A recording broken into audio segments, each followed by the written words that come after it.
Serbia I strehon kriminalët e luftës.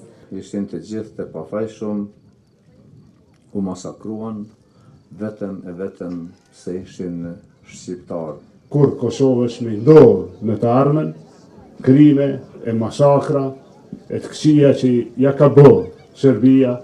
Serbia nuk u mjaftua me vrasjen. Ajo deshti ta zbraste vendin, ta thyente familjen, ta poshtronte të mbjetuarin dhe ta linte krimin pa gjykim. Edhe sot e kësaj dite Serbia I strehon kriminalët e luftës, kështu vepron një shtet kur krimin e ka politik. Ishin të gjithë të pambrojtur, ishin të gjithë të pafajshëm, u masakruan vetëm se ishin shqiptarë. Sot, kur po e përkujtojmë këtë dhimbje të madhe kombëtare, këtu dhe në gjitha pjesët e Kosovës, që ky gjak u bë liria e Kosovës, u bë pavarësia e Kosovës, ende kriminalet nuk janë nxjerrur para drejtësisë. Për absurdin e kohës, në përgjykata mbahen ish drejtuesit e shtetit dhe ish drejtuesit e ushtrisë çlirimtare të Kosovës, pa drejtësisht.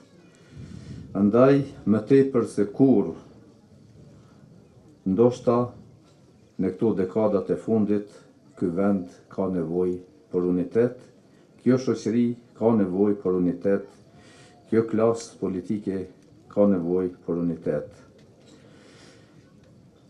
Sot, kur kujtojmë martyrët tanë, ne kujtojmë vetëm dhimbjen, ne kujtojmë edhe qëndresën, sakrificën dhe forcën. Dhe gjithsesi do të vazhdojmë me arë. Do të vazhdojmë me arë gjithnjë, sepse është detyrë e gjallë me rujt kujtesën, edhe me rujt të vërtetën, edhe mos me leju asnjëherë me uzbekja.